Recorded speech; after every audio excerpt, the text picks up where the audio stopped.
Welcome to Malifaux University. 202. Markers. A significant game mechanic is the use of markers to represent various effects and events. You must have markers before you start playing the game, so take the time to make or purchase the markers you will need according to the models you use. Many companies make wood or plastic markers with faction logos and color schemes, and some individuals even 3D print them. This player thinks it's more fun to create your own markers with your personal style and flair to match your crew, but that's just one opinion.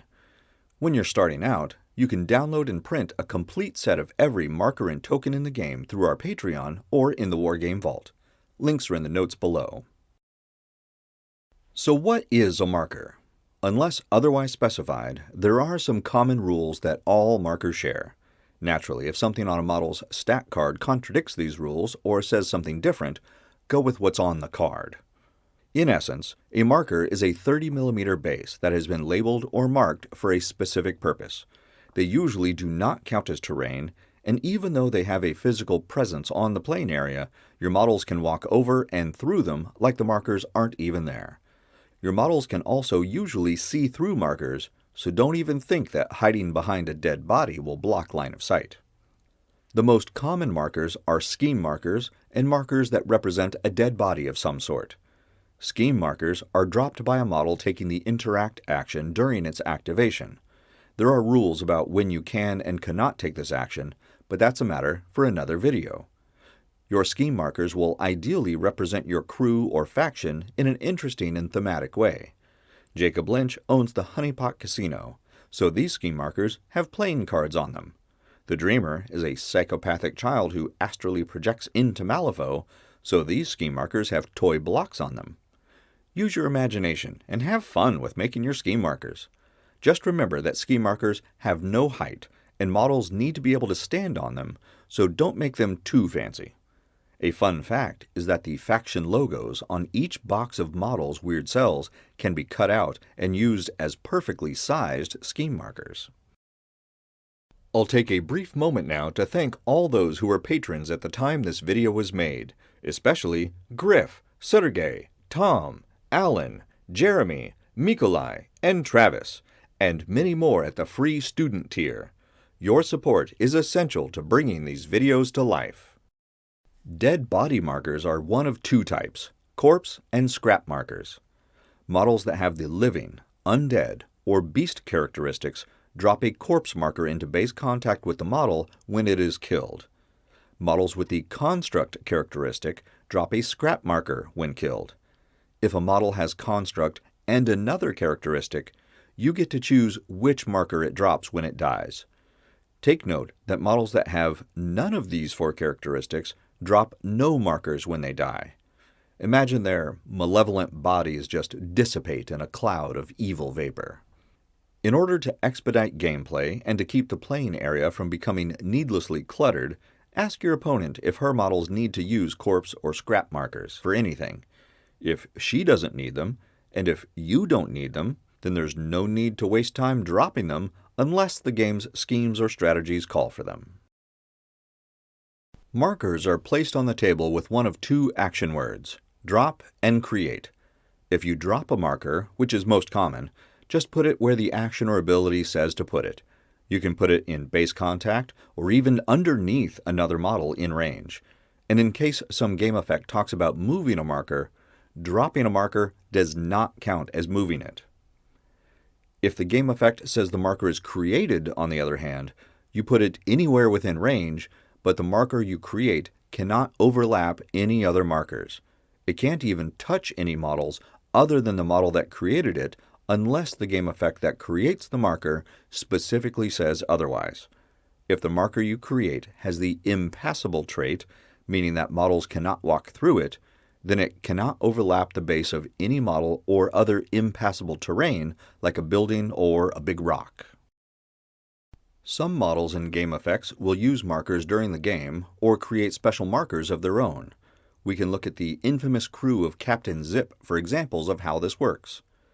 When this Wrastler uses his Wrestle attack, he has the option to remove a non-scheme marker within 2 inches. This could be a corpse marker, a scrap marker, or another special marker created by another model. Then he makes the attack and, if successful, uses that removed marker to give the defending model the injured condition. Earl Burns, Captain Zip's totem, has the free loot bonus action. Once per turn, he can place himself into base contact with an enemy scheme marker within 3 inches, remove that scheme marker, and then draw a card. Captain Zip and Mossbeard both create markers that count as terrain. Mossbeard has the haphazard topography tactical action that pushes another marker 3 inches, and with the Gone Fishin' trigger, he can drop a 30mm tide marker next to it. Captain Zip, meanwhile, has the comical Drop the Pianos tactical action that allows him to create as many as 3 piano markers on 40mm bases once per turn. Why do these tide and piano markers count as terrain? Because in their descriptions they have the qualities of terrain, like blocking, impassable, severe, and so on. Terrain traits will be discussed in another video. Just keep in mind that when the actions say create, the markers cannot overlap any other markers on the playing area or touch any other model when created except for the models creating them. If a model can drop a marker that counts as terrain, it cannot cover another marker. For example, if this Austringer uses his Kick Up Dust bonus action to drop a 50mm dust cloud marker on top of a nearby scheme marker, the scheme marker is simply placed on top of the dust cloud marker, since the dust cloud marker has the concealing and severe traits and therefore counts as terrain. Markers don't float either, so if a marker is on top of a piece of terrain and moves off of it, like with Mossbeard's haphazard topography action, or the terrain is destroyed, the marker just falls straight down. In the case of this dust cloud marker, the card says it is removed at the end of the turn, so we take the dust cloud marker away and replace the scheme marker where it was. Markers that are not terrain can usually be stacked without a problem. It doesn't matter which one is on top, they all count as being there. If a model is standing on top of a marker, it does not count as blocking that marker if both the model and the marker have the same base size. If a model with a base larger than the base of the marker stands on top of it, then no one would be able to see or interact with that marker until the model moves off, in most cases. There are more advanced rules about line of sight related to the size of the models involved, but that will be included in another video. When you're just starting out, keep it simple. The interact action is how most models drop a scheme marker. When you use it, you place one scheme marker in base contact with the model doing it as long as where you drop it isn't within 4 inches of another friendly scheme marker. If your model has special ways of dropping scheme markers with actions or abilities on their cards, those scheme markers can go anywhere, regardless of where other scheme markers are. It's only dropping scheme markers with the interact action that has this 4-inch restriction. You can also use interact to remove all the scheme markers in base contact with the model, whether they are friendly scheme markers or enemy. Interact does not affect corpse or scrap markers.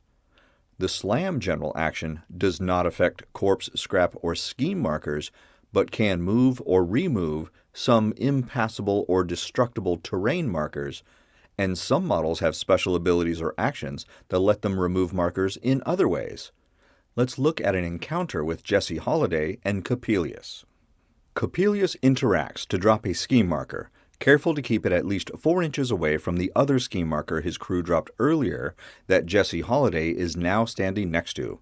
He then slinks away, avoiding a confrontation with the wastrel henchman. Jesse activates and uses interact to remove the Neverborn scheme marker right next to her. She wants to get rid of the new scheme marker, but if she walks over to it, that'll be her second action, and she won't have an action left to interact. Instead, she uses her Archaeological Dig tactical action, which has a 6-inch range. With this, she can target a marker, even a corpse marker, piano marker, tide marker, or just about anything else. She targets the Neverborn scheme marker, drops a scrap marker next to it, and then removes the target. One important rule about markers that has caused many players confusion is the rule that states, when a model drops a marker, it is friendly to the crew controlling the model that dropped it. Normally, this wouldn't be a big deal, but sometimes a model can control a model in his opponent's crew and make that enemy model drop a marker. We'll give examples of this in a later video, but if Model A in one crew can somehow control Model B in the other crew and make Model B drop a scheme or some other kind of marker, that marker belongs to or is friendly to Model A's crew, not Model B's. The last kind of marker is the strategy marker. When you're playing a game, you'll usually play one of 4 strategies. These strategies are discussed in other videos, but you should make these markers according to their descriptions in the core rulebook before playing your first game. Turf War needs 5 markers that can show control by either crew or neither. Plant Explosives need markers that represent bombs. Corrupted Idols needs 5 markers that both crews will push around. Reckoning just needs a lot of corpse markers. All of these printable markers are available at our Patreon and at Wargames Vault. Alternatively, you can make generic strategy markers on 30mm bases that you use for all strategies, as long as they cannot be mistaken for either crew's scheme markers. To recap, markers are essential to gameplay. These special bases go on the playing area and represent various events. Scheme markers should be themed for your crew or faction. You should probably prepare 10 to 12. You'll need enough corpse markers to cover all of your models with the living, undead, and beast characteristics. You'll need scrap markers for any models with the construct characteristic. Depending on your crew, it's entirely possible you won't have any construct models, but it's always wise to have a few scrap markers on hand regardless. Strategy markers are unique to the shared strategies of the games you'll play, so review those requirements in the core rulebook. Finally, you'll need whatever special markers your models need. Tide, piano, dust cloud, even blast markers, which are indicated by the little mushroom cloud in the variable profile of some models' attacks. If you don't have your special markers ready, you'll find it difficult to use those attacks and abilities in a game. On a final note, many players confuse markers and tokens. The simple way to keep them straight is that markers go on the mat and tokens don't. Tokens go on your model's cards or elsewhere on the table. That's the overview of markers. Pick up a printable set of all the markers and tokens you need to play Malifaux in the Wargames Vault. If you haven't already, join our Patreon for early, ad-free access to all new content. And be sure to visit the Malifaux University gift shop for the latest in Malifaux-themed shirts, hoodies, drinkware, and more. Links are in the notes below. And remember, play friendly games, keep it simple, and have fun.